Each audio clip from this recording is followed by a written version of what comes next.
킬리만자로, 아프리카의 킬리만자로 빙하도 거의 다 녹았고, 그 다음에 남극과 북극의 모든 빙하들이 거의 다 녹아져 가고 있습니다. 그 현상으로 인해 빙하가 사실은 흰색으로 태양에 복사열이 발생하지 않도록 태양으로부터 오는 것을 반사하는 양이 엄청납니다. 그런데 그것이 다 녹아버리니까 이 지구촌이 어떻게 되겠어요? 그 태양에서 온 열을 그대로 다 흡수하게 되다 보니까 어떤 현상이 일어나냐면 열돔 현상. 그러니까 이번에도 아메리카 북서부 지방 그쪽에는 열돔 현상이 올라갔는데 이 캘리포니아 그 위에서부터 시작해서 저쪽에 캐나다까지 열돔 현상으로 인해서 온도가 얼마까지 올라갔냐면 그 역사상 처음이랍니다. 54.6도까지 올라가서 캐나다에는 그 열로 인해서 348명이 통계된 숫자만 어제까지 이렇게 죽고, 미국도 엄청난 숫자가 죽어가고 있고, 그 열돔 현상이 또 저쪽에 러시아 쪽에서도, 중국과 러시아 저쪽에 북반구 쪽에서도 발생하고 있고, 그뿐만이 아니에요.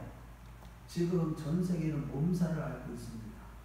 독일도 역사상 처음으로 대홍수가 일어났고, 중국은 수창성을 비롯해서 이걸 말할 수 없는 이 홍수로 인해서 지금 죽어난 숫자는 수천 명이 됩니다.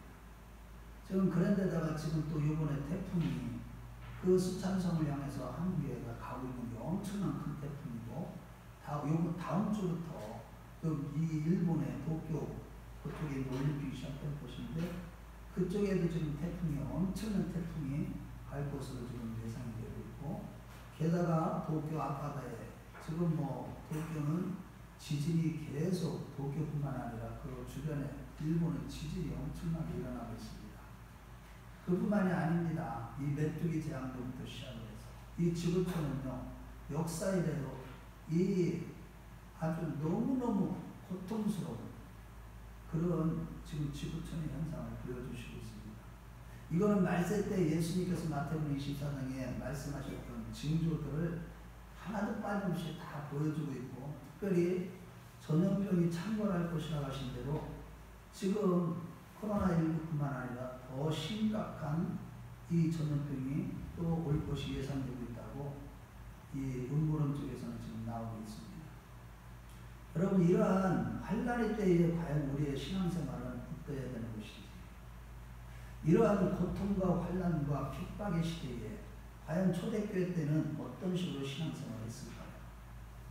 초대교회 특별히 유대인들 중에서 기독교로 개종한 유대 기독교인들은 그 유대인들의 핍박뿐만 아니라 네로 황제의 박해 등 도미티안 황제의 박해 등 심각한 박해 가운데 아주 너무너무 힘든 나날을 크리스찬들이 보내고 있었을 때, 그때에 쓴 편지가 바로 이 히브리서입니다. 그들을 위로하면서 권면하는 내용이 주된 내용인데, 그 주된 내용 가운데 특별히 4장 14절부터 10장 18절까지는 영원한 대제사장 되신 예수님의 뛰어나심에 대해서 말씀하시면서 3장에 그 우리의 영원한 대제사장 되신 예수를 깊이 생각하라 라고 권면하고 있습니다. 그래서 오늘날 지금 이번에 코로나 4단계로 인해서 오늘도 우리가 1부, 2부 예배를 나눠서 드리고 있습니다만, 이러한 다양한 어려움 가운데 우리는 마음이 움츠러들 것이 아니라 오늘 말씀을 붙들고 힘을 얻어서 믿음으로 거룩함으로 승리하는 우리 모두가 되시길 주의 이름으로 축원합니다.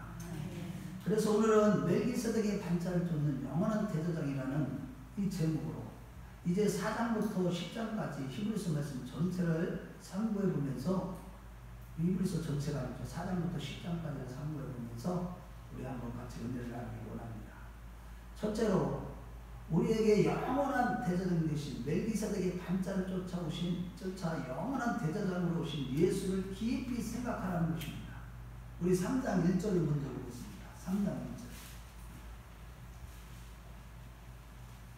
같이 한번 큰 목소리를 읽어봅니다. 시작. 그러므로 함께 하늘에 부르심을 받는 거룩한 형제라.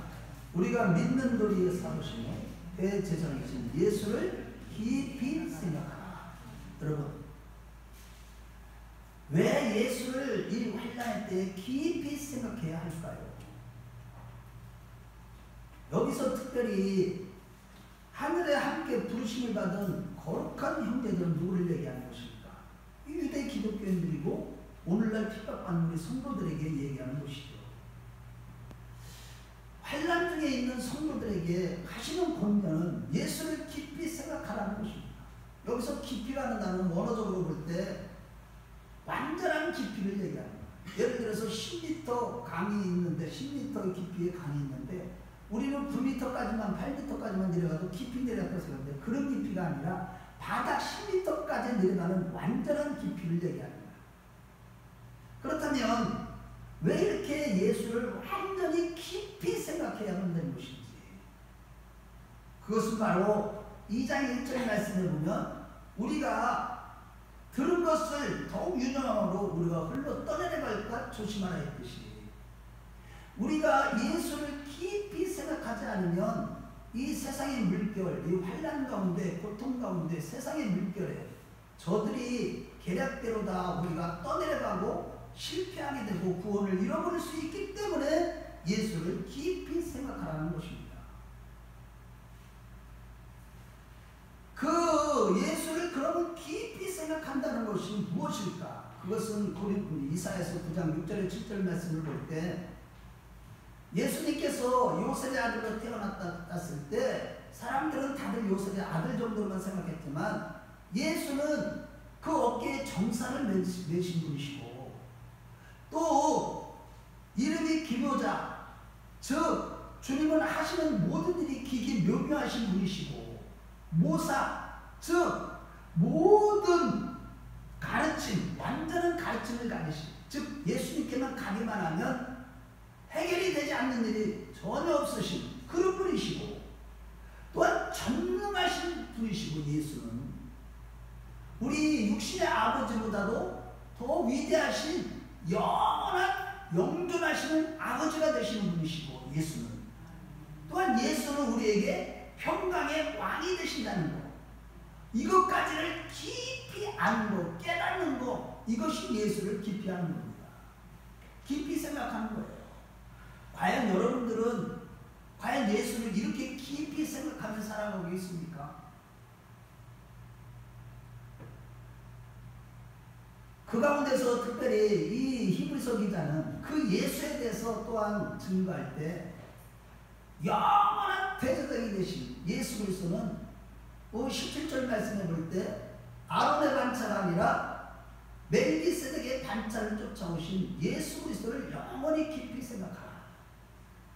즉 멜기세덱의 반차를 쫓아서 여기 반차를 쫓다 이 얘기는 원어적으로 보면 이게 카타타시스라는 이 단어는 그 노선, 같은 신앙의 노선을 따르다 또는 같은 줄에 서 있다.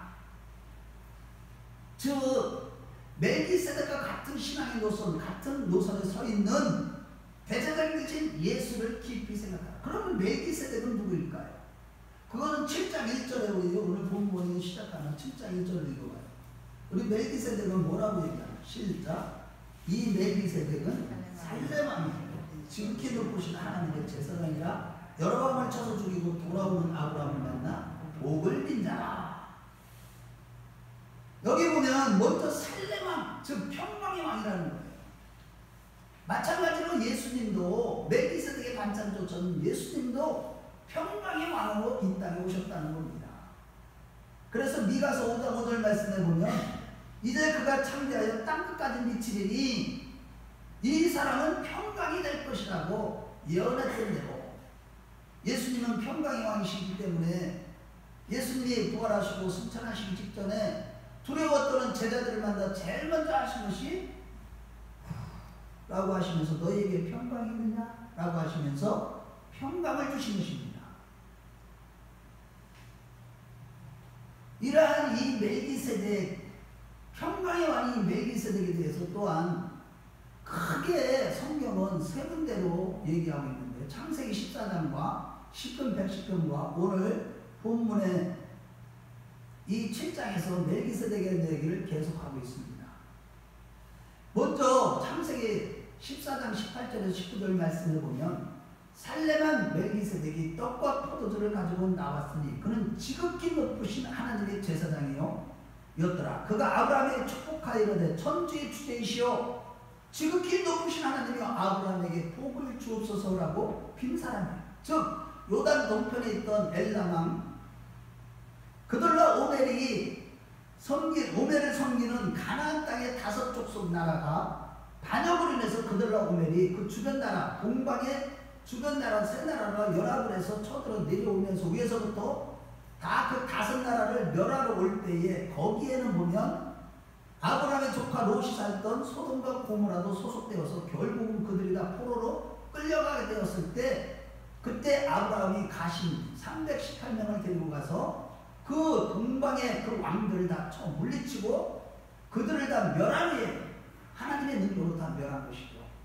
멸한 후에 그 돌아올 때에 그때 살렘왕 멜기세덱이 나타나서 떡과 포도주를 가지고 나와서 그에게 11조를 받고 아브라함을 축복했던 것입니다.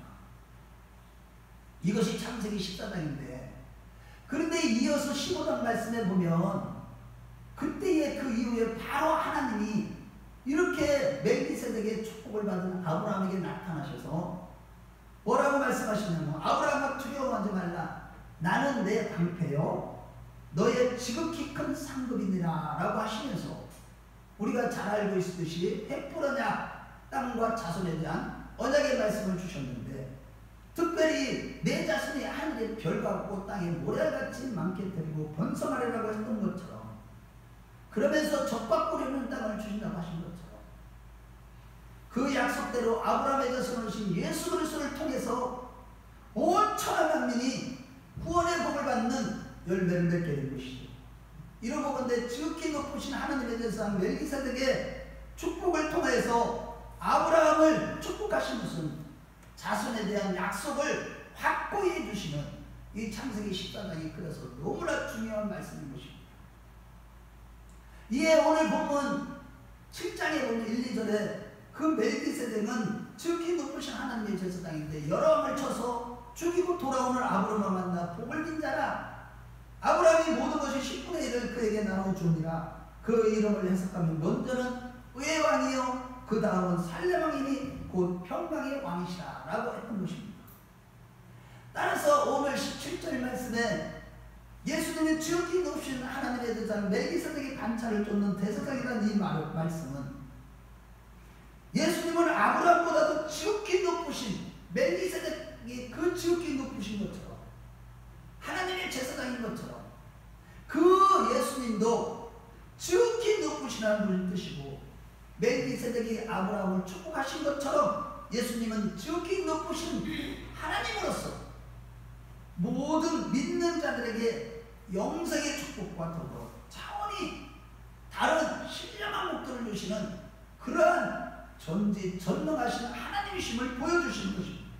이런 맥락에서 창세기 14장 8절에 그가 멜기세덱이 떡과 포도주를 가지고 나왔다는 것을 아브라함을 축복하신 것은 곧 우리가 잘 알다시피 성만찬일식 누가복음 20장 19절에서 20절을 말씀해 보면 떡과 포도주를 나눠주시면서 이 몸은 내 살과 피니 너희들은 이것을 먹고 마시고 나를 기념하라 라고 하십니다.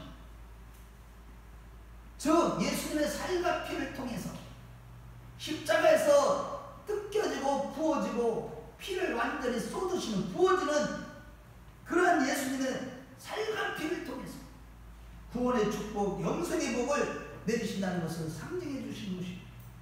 그리고 멜기세덱이 아브라함에게 11조를 받고 축복했다는 것은 그만큼 차원이 다른 분으로 아브라함보다도 훨씬 높으신 지극히 높으신 하나님의 제사장을 보여주신 거죠. 우리가 구약의 말씀에 율법의 11조는 레위 자손들이 이미 받았으나 레위 자손은 아직 아브라함의 아들 야곱의 아들인 즉 아브라함의 손자인 레위 야곱의 셋째 아들에 속한 것이기 때문에 아브라함이 멜기세덱에게 11조를 바쳤다는 것은 그것은 곧바로 레위 자손들조차도 멜기세덱의 11조를 바친 것 같다 똑같은 의미가 되는 것입니다. 이만큼 일반 제사장과는 다른 멜기세덱 같은 멜기세덱의 반차를 쫓는 예수님 차원이 다르다는 것을 증거하고 있는 것입니다.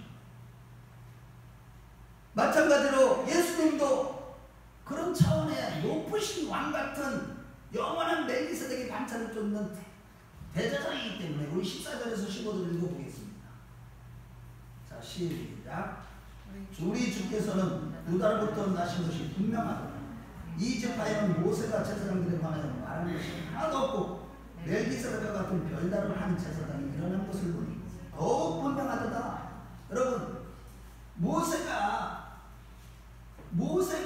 제사장들에게 얘기할 때 누구를 제사장으로 세웠어요? 아론, 레위 지파에 있는 아론의 자손들, 그들을 세운 것과 다르다는 거예요. 즉 별다른 제사장, 즉 유다 지파로 예수님이 오셨다는 뜻이에요. 별다른 제사장이 일어난 것보다도 우리가 저를 보세요. 예수님이 왕 같은 제사장이면 분명히 제사장 그 반열에서 나와야 되는데 그게 아니라 별다른 멜기세덱의 반차를 쫓는 결국은 족보상으로 유다 자손으로 나온 것이 분명하더라. 그 이유는 다른 데 있는 것이 아니라 이거는 마귀가 이것을 깨닫지 못하게 하시고 그 마귀를 알지 못하게 하기 위한 목적과 더불어 동시에 16절 말씀에 보면 또 다른 육신에 속한 계명을 따르지 않고 이제 예수님은 이제 불멸의 생명의 능력을 따라서 제사장이 되었다.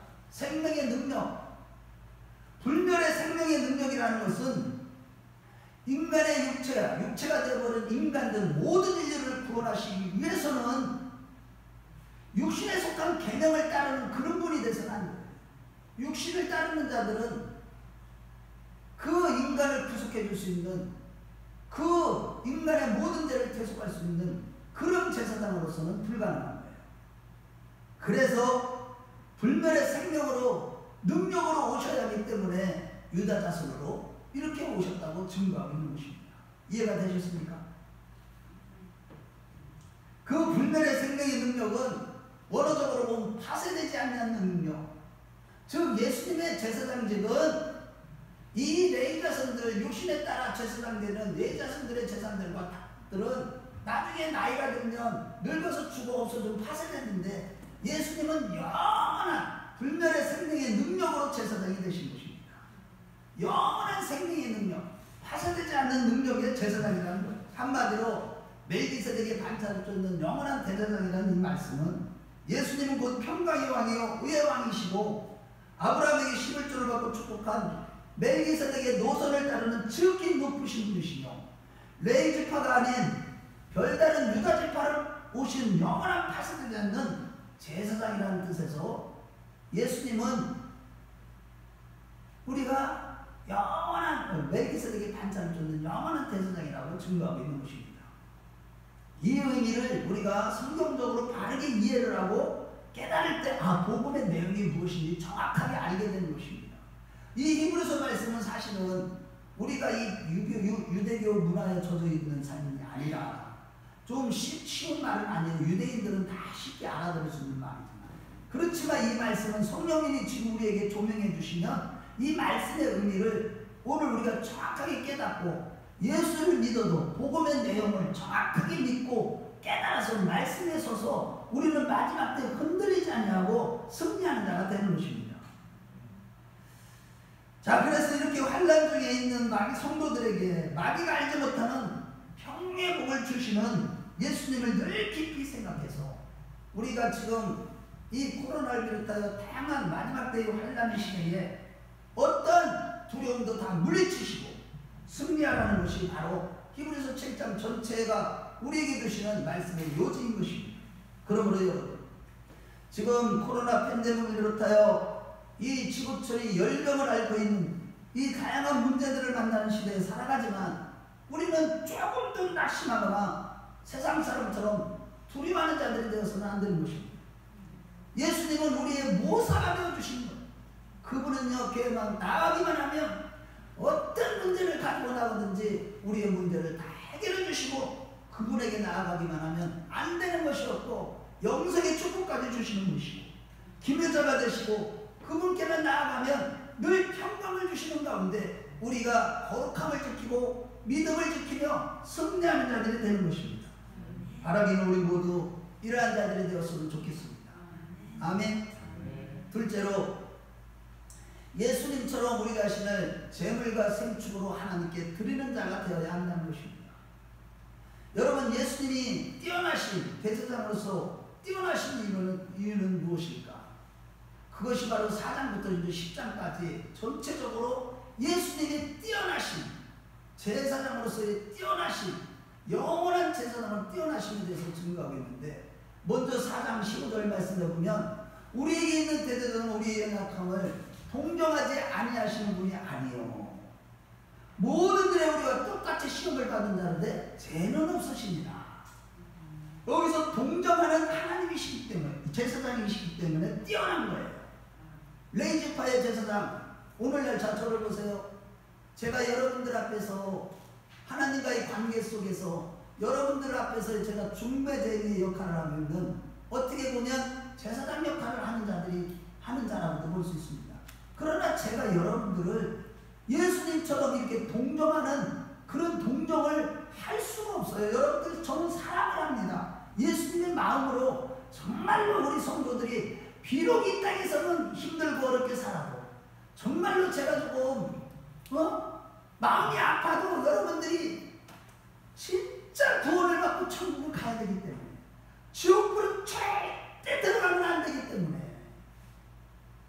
좀 여러분들이 듣기 싫어도 제가 오직 예수, 오직 복음만을 전하려고 몸부림치고 있지만, 예수님이 여러분들을 동정하는 그런 동정에까지는 미칠 수가 없다는 겁니다. 그래서 예수님은 뛰어나신 거예요. 여기 동정한다라는 말은 자기 몸으로 직접 겪어서 아는 것인데, 아랫사람이, 자 보세요, 윗사람이 아랫사람을 어려움을 알고 돌보는, 구해주는, 돌보고 구해주는 의미와 더불어서 그와 함께 아파하고 고통하며 깊은 염려로 불쌍히 믿으시는 의미와 더불어서 상대방의 형편과 처지를 전인격적으로 이해하는, 그렇습니다. 예수님은 지극히 높으신 분, 우리같이 비천한 자에게 찾아오시고 이 세상에서 가장 낮은 자이겠지, 진짜 거지보다도 노숙자보다도 더 낮은 자리까지 내려오셔서 그들까지를 다 동정해 주시고, 그들의 고통을 같이 아파해 주시고, 나같이 다른 사람들은 알아주지 못해도 나만은 알아주시는, 예수님은 나를 알아주시는, 그래서 내 인격 자체를 인격적으로 이해해 주시는 그런 예수님이심을 믿으시기 바랍니다. 그래서 그분은 시험을 당했지만 그럼에도 불구하고 죄는 없으시기 때문에 그분이 뛰어나신 것입니다. 두 번째는 완전한 자격을 갖추신 제사장이기 때문에 뛰어나다는 거예요. 레이지파의 자손의 제사장은 다르다는 거예요. 여러분, 그 완전한 제사장에 대한 얘기는 히브리서 5장에 이어서 말씀하는 거예요. 1절과 4절 말씀을 볼 때 히브리서 5장 1절과 4절에 이 하나님과 우리 사이에 중재자가, 중보자가 되는 제사장이 되기 위해서는 사람의 형편도 알아야 되고 하나님이 또 인정하셔야 됩니다. 그런데 예수님은 빌립보서 2장 6절에서 8절 말씀에 그는 근본 하나님과 본체시나 하나님과 동등된 것으로 여기지 아니하고 자기를 비워 종과 같이 되었을 때, 우리 인간이 된 거예요. 성육신이 됐어요. 죽기까지 복종하였으니 곧 십자가에서 죽으심이라고 그랬듯이 그는 인간이 되어주신 참 인간이신 100% 인간이시기 때문에 1차적으로 하나님의 완전한 제사장의 자격을 갖췄고, 히브리서 5장 10절 말씀에 보면 내가 오늘날 영원한 대제사장이라고 칭함을 얻으라고 했듯이 하나님의 대제사장 인정을 칭해 주셨기 때문에 완전한 제사장이에요. 이것 때문에 뛰어나신 겁니다. 세 번째는 우리 영혼의 닭과 같은 제사장이기 때문에 그렇습니다. 그것이 바로 히브리서 6장 말씀에 기록하고 있는데, 이 닷이라는 것은 배가 정착할 때 고정시키는 것이죠. 그곳에 정착하게 만들기 위해서 닷을 내리는 것이죠. 그런데 히브리서 6장 19절에서 20절 말씀에 보면 우리가 이 소망을 가지고 있는 것은 영혼의 닭 같아서 라고 하면서 튼튼하고 견고하여 휘장 안에 들어가나니, 그리로 앞서가신 예수께서 멜기세덱의 반차를 쫓아 영원한 제사장인데 우리를 위하여 들어가셨느니라. 이 말씀이 무슨 뜻이냐면, 자 보세요. 예수님께서 십자가에서 죽으심으로 어떤 일이 벌어졌어요? 하늘과 땅이 막혔던 담이다 무너져버리고, 이방인과 유대인들이 막혔던 담이 다 무너져내리고, 성소와 지성소와 사이에 휘장이 위에서부터 아래로 쫙 찢어지고, 즉 예수님이 지성소 안으로 들어가서 법궤 위에 씌운 자 하나님의 보좌 앞으로 나아간 것은 결국은 예수님이 우리로 하여금 하나님 앞에, 즉 천국의 하늘나라에 닷을 내리는 것과 똑같다는 뜻입니다. 즉 예수님이 십자가에서 죽으시고 부활하시고 대제사장으로서의 사명을 감당하신 것은 우리가 그를 따라서, 우리도 예수님을 따라서 십자가를 두고 주님을 따라간다면 우리도 어디에 이르게 된다는 뜻이에요? 천국의 하늘나라에 들어간다는 뜻입니다. 그래서 뛰어나신 제사장이라는 뜻입니다. 아멘. 네 번째는 맹세 언약의 제사장이기 때문에 그래요. 예수님 이전까지는 맹세로 제사장이 된 경우가 없었어요. 그냥 레위지파 자손들 가운데, 이 아론의 자손들 가운데 제사장이 그냥 세워졌지 맹세로 세워진 게 아니에요. 그런데 오늘 본문 20절과 21절에 예수께서는 제사장이 되신 것이 맹세로 된 것이 아니니 라고 하시면서, 오직 예수는 자기에게 말씀하시는 것 말미암아 맹세로 제사장이 되신 것이다. 주께서 맹세하시고 띄우치지 아니하시니 내가 영원히 제사장이라 하셨도다. 여기서 맹세라는 말은 샤바라는 말인데, 히브리 헬라어, 이것은 7번 반복하여 약속하라. 잘 들으세요. 오늘 여러분들이 이 히브리서 말씀, 오늘 말씀 잘 들으면요 나중에 성경이 막 읽어져요. 깨달아요. 자, 그 다음에 변함이 없는 약속, 영원한 약속의 뜻이고 최후의 확정이라는 뜻이 가지고 있어요. 자, 그렇다면 왜 예수님이 영원한 대제사장이 되기 위해서 맹세로 해야만 됐을까? 그것이 바로 6장에서부터 시작된 말씀인데, 맹세는 누구에게 맹세를 합니까? 맹세하는 자가 높은 자 앞에서 맹세를 합니다. 그런데 예수님은 하나님이시기 때문에 하나님보다 높은 자가 없었기 때문에 스스로 맹세하신 거예요. 약속을 상대방을 인정하는 그 약속이 아니라 하나님이 하나님 자신에게 약속할 수밖에 없는 거예요. 아멘. 그분이 절대 주권자이기 때문에.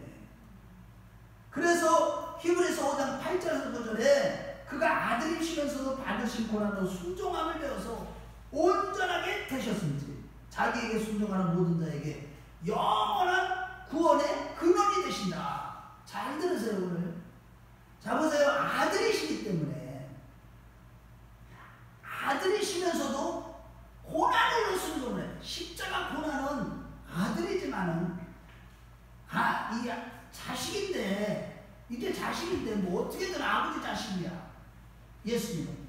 그런데도 불구하고 하나님이 맹세하신 맹세 언약을 이루시기 위해서 십자가의 고난을 기꺼이 당신이 순종을 하신 거예요. 잘 들으세요. 우리가 하나님의 이 맹세 언약, 예수님이 그 맹세 언약을 성취하시기 위해서 당하신 그 고난, 여기서 주님을 몰라서 배웠다는 뜻이, 배웠다고 표현인데 잘못된 표현인데, 실천했다, 순종했다, 순종함으로 구원의 완성, 즉 이제 예수를 믿는 자마다 무엇을? 십자가 부활의 구원을 완성하셔야 하기 때문에 십자가 부활을 통해서 예수를 믿는 자마다 구원을 주시고 예수가 구원함을 받는 그것을 완성하시기 위해서 영원한 대제사장으로 맹세할 수밖에 없고, 이렇게 아들에서 순종한 결과 오늘 7장 24절에는 뭐라고 말씀하는지 우리 한번 읽어봐요. 우리 24절 시작. 예수는 영원히 계시니 그 재산을 믿고도 갈리지 아니하십니다. 아멘. 그 다른 직분들은 맹세를 하는 것이 아니에요. 그렇게 하고 그 맹세를 이루기 위해서 뭐 십자가를 주고 제사장들이 십자가를 주고 죽을 우리를 그런 게 하나도 없어. 예수님은 그 맹세 언약을 이루시기 위해서 십자가를 주고 우리를 위하여 죽으시고 모든 육체 온 인류의 죄를 다 뒤집어 쓰시고 육체가 십자가에서 완전히 죽음으로 말미암아 그 언약을 이루었고 우리의 구원의 근원이 되게 하셨기 때문에 뛰어나신 영원한 제사장인 것입니다. 아멘. 제가 오늘 목소리를 좀 이렇게 높이는 것은 여러분들 우리가 예수님의 영원한 대제사장 되심에 대한 이 확신, 이 히브리서가 증거하는 것을 하나하나 오늘 제가 오늘 짚어주는 것들을 정확하게 깨달을 때 우리의 신앙은요 내 의가 아니라 오직 예수님만 의를 붙잡는 그런 신앙이 되는 거예요. 여러분 예수님 외에는 의가 없어요. 우리는 죄인 중에 개수로 날마다 드러나요. 천국 갈 때까지. 예수님께 붙잡힌 받는 것을 잡으려고 내가 이미 얻었다도 아니에요. 온전히 이루었다도 아니에요. 오직 위에서 부르심을 향하여 달려나갈 때 예수님께 날마다 붙잡히기 위해서 달려나가는 신앙생활을 하는 것 뿐입니다. 아멘. 그런데 그 예수님이 영원한 대제사장인데 우리의 구원의 근원이 되시고 우리의 영혼의 탁과 같은 분이시라서 그분을 정확하게 알을 때 우리가 천국을 가게 된다는 것이죠. 다섯 번째는 중보자가 되시는 대제사장이기 때문에 그래요. 오늘 본문 25절 말씀에 보면 자기를 힘입어 하나님께 나아가는 자들을 온전히 구원할 수 있으니 라고 하면서 그 이유는 뭐라고요? 같이 읽어봐요. 시작. 이는 그가 항상 살아계셔서 그들을 위하여 간구하십니다. 자 보세요. 야고보서 5장 16절에 의인의 강군이 역사하는 일이 많다고 했지만 이 세상에는 의인이 하나도 없습니다. 선을 행하는 자도 하나도 없습니다. 모두가 다 로마서 말씀에 보면 죄 아래 가두었다고 그랬어요. 모든 사람이 죄를 범하였으며 하나님의 영광이 이루지 못한다고 그랬어요.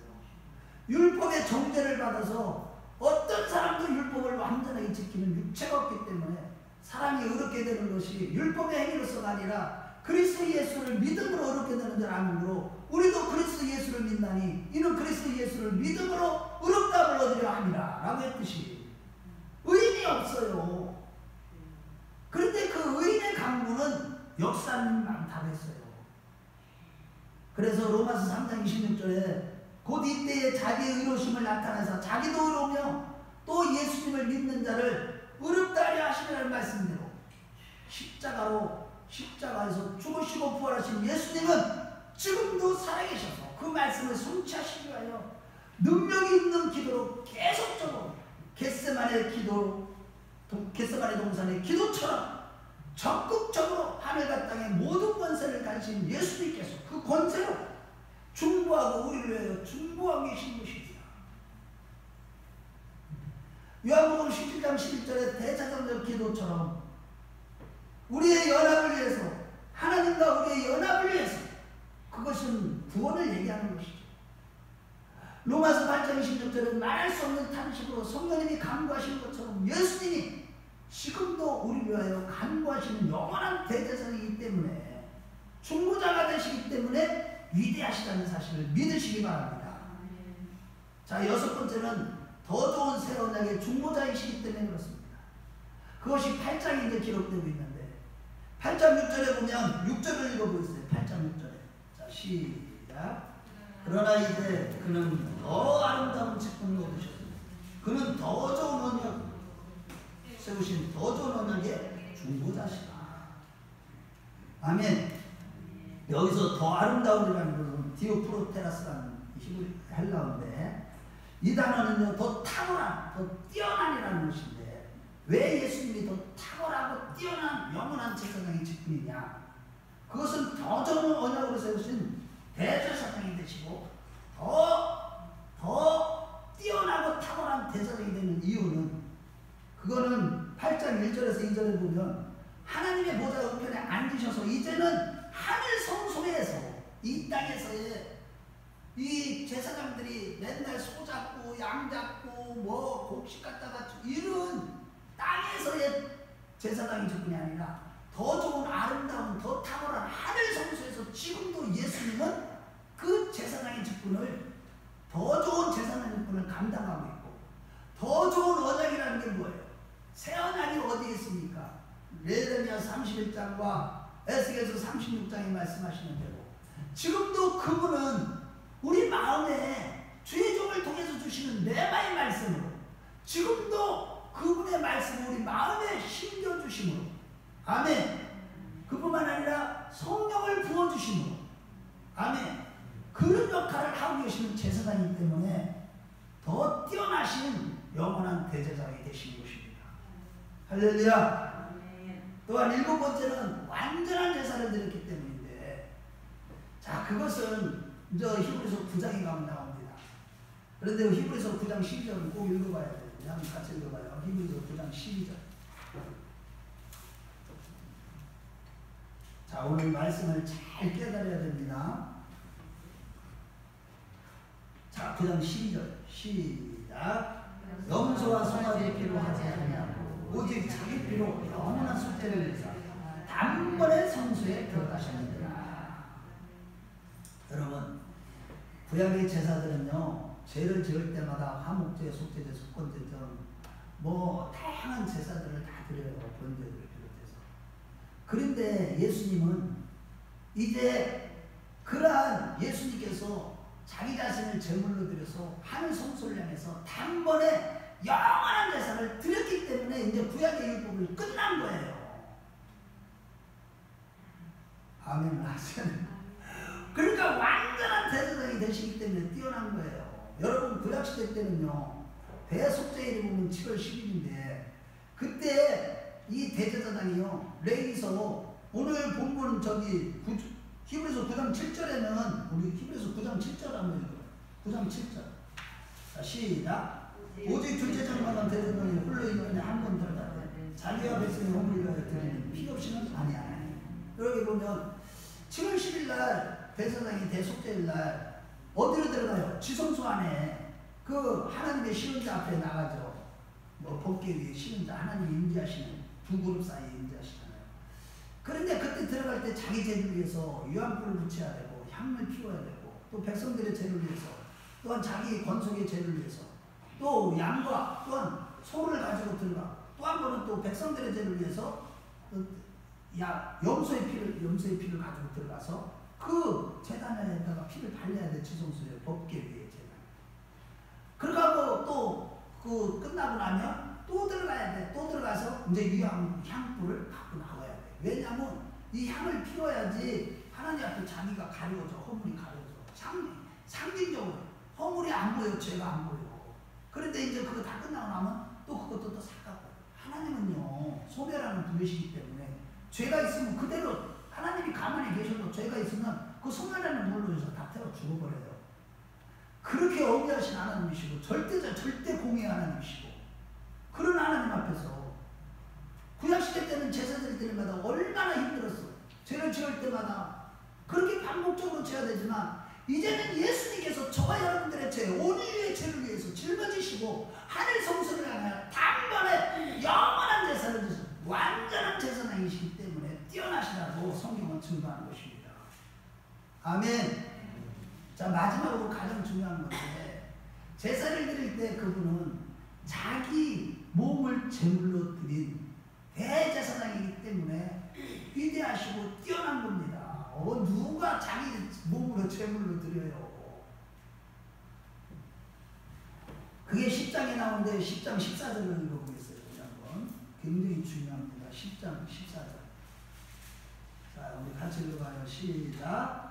그가 거룩하게 된 자들을 한 번의 제사로 영원히 온전하게 하셨느니라. 그런데 그 위에 보면 자기 몸으로 14절 가면서 보죠.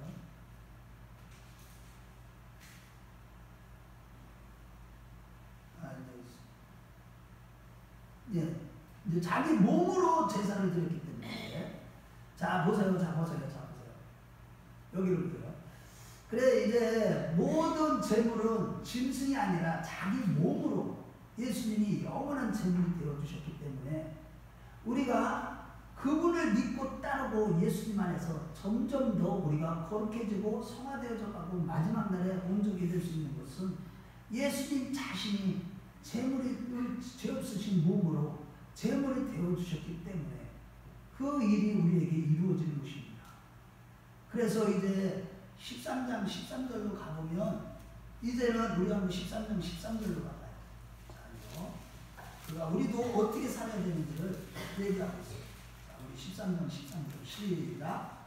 그런즉 우리도 그의 치욕을 짊어지고 영문 밖으로 나아가라. 여기 치욕이라는 것은 비난받다, 책망받다, 모욕받다, 조롱받다. 즉 예수님께서 십자가를 지면서 비난받고 조롱받고 사람들한테 모욕을 받은 거죠. 우리도 십자가를 지고 주님을 따르는 자가 되길 따를 때 온전한 자가 된다고 성경은 말씀하는 거예요. 그뿐만이 아니라 에베소서 5장 2절에 그분이 어떻게 제물로 드렸는가를 기록하고 있어요. 우리 한번 에베소 5장 2절부터 찾아봤어야 되는데, 자 에베소서 5장 2절을 다 함께 찾아봐요. 저 빌립보서 앞에 보면 갈라디아서 다음에 5장 2절 굉장히 중요한 요절입니다. 자, 예수님이 제물로 영원한 제사를 드린 제물이 뭐였는가를 보겠어요. 우리 5장 2절 같이 읽어봐요. 시작. 그리스도께서 너희를 사랑하시고 그는 우리를 위하여 자신을 버리사 향기로운 제물과 희생제물로 하나님께 드리셨느니라. 자기 자신을 향기로운 제물과 희생제물로 드리셨다. 십자가에서 희생제물로 자기의 모든 삶을 제물로 드리는 삶을 살았다는 거예요. 그리고 여기서 향기로운이라는 이 말 자체는 향기 중에 원어적으로 보면 향기 중에 향기, 최고의 향기를 뜻하는 거예요. 즉 자기 자신을 하나님 앞에 제물로 드렸을 때 죄 없으신 예수님의 피가 그 하나님 앞에 향기로 올라가는데 그 향기는 하나님 앞에 최고의 향기, 그 향기가 되어버린 거예요. 이 진리를 깨달은 사도 바울은 고린도후서 2장 14절에서 15절 말씀을 보면 우리도 뭐라고 했어요? 그리스도를 하나님이 그렇게 향기나는 삶을 살도록 어디를 가든지 그리스도를 아는 냄새를 나타내시는 하나님께 감사하노니 우리 자신이 보면 우리 하나님 앞에서 우리 자신도 망하는 자들이나 믿는 자들에게나 우리 모두가 다 그리스도의 향기다 라고 이렇게 고백을 하는 겁니다. 그러므로 여러분 이러한 뛰어나신 예수 그리스도 그분을 통해서 우리가 이 엄청난 축복을 받았는데 그분은 우리를 동정하시고 완전한 제사장 자격을 갖추시고 우리 영혼의 닭과 같은 분이시고 영원한 제사장이요 맹세 언약의 중보자가 되시고 더 아름다운 새 언약과 완전함으로 자신을 제물로 드리는 영원한 제사장이기 때문에 뛰어나신 예수님을 붙들고 날마다 십자가를 지고 주님을 따르는 자들이 되시길 주의 이름으로 축원합니다. 결국 고린도후서 4장 7절에 이 보배를 우리가 질그릇에 담았으니 질그릇 같은 우리 마음에 이렇게 오신 것은 그분이 제물과 희생제물이 되셨기 때문에 우리 마음에 오셨는데 그 결과 신명기 26장 18절에서 말씀하신 대로 우리 또한 만국의 보배로 삼아주신 것입니다. 보배 되신 예수님을 모셨더니 이 만국의 보배로 또한 우리를 보배롭게 여겨주시는 것입니다. 우리가 잘나서가 아닙니다. 우리가 도덕적으로 윤리적으로 올바르게 살았고 이렇게 살아서가 아니라 만유 영원한 대장 되신 보배로우신 예수님이 우리 마음 가운데 그분이 희생제물과 제물이 되어주심으로 우리가 그분이 그 제물 되신 그분이 하나님께 향기를 올려드신 그분이 우리 마음에 오셨기 때문에 우리가 만국의 보배가 된 줄로 믿으시기 바랍니다. 따라서 우리는요 우리 자신도 날마다 제물과 생축으로 저 향기나는 희생제물이 되는 그런 삶을 살아가야 하는 것이 마땅한 것입니다.